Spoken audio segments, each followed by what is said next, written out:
Hey there, I got Marvin here, and he's doing great for his second S.M.A.R.T session.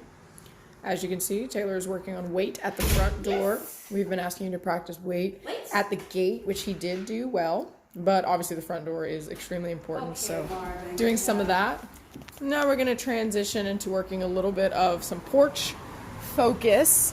Not jumping the gun, not doing anything too advanced. Just want to make sure that he's nice and engaged with us. Practicing up on this step without actually following up with a walk will be really good for him. So he doesn't always think that coming outside means he's going somewhere. He's sniffing. Yep. Person right there. Whenever we start transitioning into something a little more difficult, we always up the reward values, making sure we're using high value. And we give them an extra second to kind of, simmer down, see if we can get some of that eye contact back on us. Mostly just getting him acclimated to training also translates outdoors. All of his learning is happening in an easy place, so inside. But eventually we have to start introducing things outside.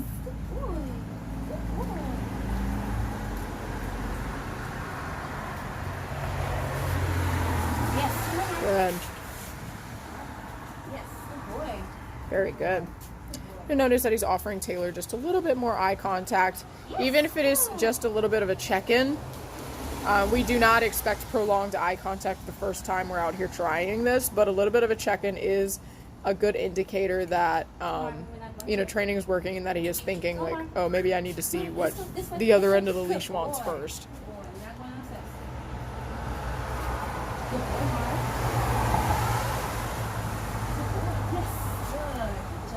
Very good. Taylor's not focusing on the clicker right now. She is just saying yes and rewarding those offered eye contacts. We love offered eye contacts. And now he's a little more into, now that he's figured out, like, oh, okay, you mean if I pay attention to Taylor, good things will happen. So as you can see, patience is really key with something like this, waiting it out and trusting that eventually he will fall back into what you want him to do. Yes, you can look. I'm not pulling me. But of course, that currency or those rewards need to be worth it. Good boy. Good boy, Marvin.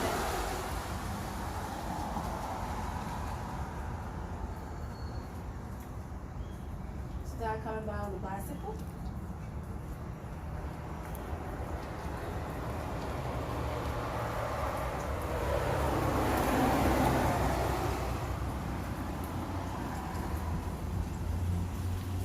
Very good. Very good choice. Good boy. Notice that I'm not providing tension on this leash. He's creating tension. I am not. Actually, whenever I get a chance to, I'm making it a swoop, meaning that I'm not providing constant tension on that harness. The reason being, I don't want him to think that I am stressed out. Typically, when we're stressed, we typically choke up on the leash a little bit and start pulling the dogs back. I don't want him to think that I'm feeling any type of way. So I want to make sure that I keep the entire experience as neutral as possible, meaning there is no feeling on his chest. He's just gazing out, sniffing. Yes, good boy. And when he looks at me, good things happen.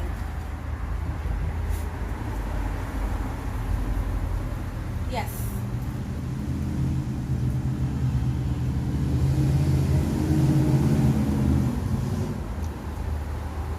Yes. At the end of this, I may actually let him sniff down there briefly, then come right back up. But the idea is I want him to understand that the outside world is not so scary. You don't have to react so much. If anything, checking in with a human is more beneficial. Clearly. Right now. Very noisy.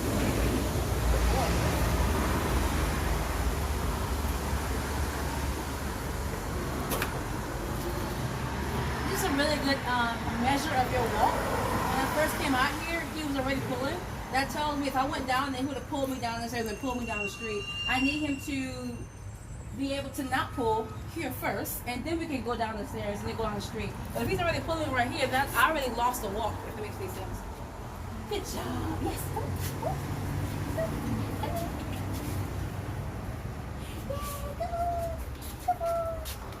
Not yet, sir. Not yet. Come here.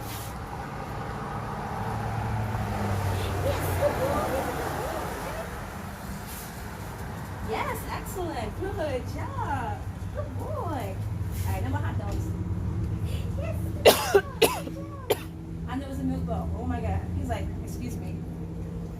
Okay, so now we are transitioning to a little bit more muzzle work and teaching him to put it on his face. So here's a little life hack to muzzle training. Put your muzzle in a bowl, drop some treats inside of it, and just put it on the floor. And in order for him to get those treats, he's gonna have to put on the muzzle. So very easy way to keep him feeling like he's in control. There you go, buddy. He is in control. And he is in control. Good boy. Why you guys feeling me? Good job. So this helps us be less invasive. It is very easy to get ahead of ourselves when we're muzzle training. So before we even hold this and try to put this on his face, we want to get him accustomed to actually putting it on his face himself without our hands even being involved. And in order to get those treats again, he has to put it on. So that just gets him acclimated to wearing a muzzle without it being snapped yet. Very simple thing for you to do, clearly. All you need is a bowl, a muzzle, and some treats. And as you can see, that's literally just resting on his face now.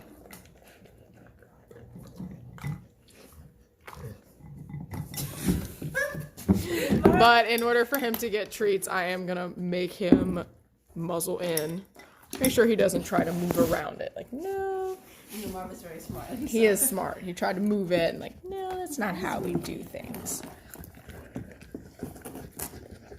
It's a great thing. He's so food motivated. We love that. Good. It's a little acclimated, not too difficult. Now what I'm going to do is I'm going to put some treats in my hand. I'm going to hold the muzzle in the same hand and see if he'll offer the same thing. It is okay if he doesn't for the first time. Marvin. Oh, no, he's still into it. Okay. Excuse me. Okay, let me see this. All right, so I got the muzzle like here. Here's my treat hand. I'm just going to cup it just like that. Okay, and let's see what he does. Oh, fantastic. And now you have it more of a horizontal, like how you would actually put on a muzzle.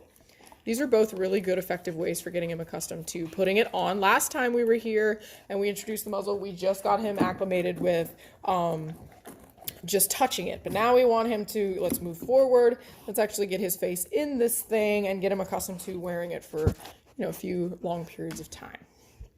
Not really long periods of time, but, Here you go, baby. There we go. Very messy process. My hand is getting all slobbered on, but it's for science. Very simple thing for you to try out. Highly recommend doing this a few times. Just continue to get him acclimated with the muzzle. It is extremely simple to do, as you can see. Very enjoyable. He would not be doing this if he did not want to stick his face in the muzzle. So, very simple. Look, Quinter, you could do it.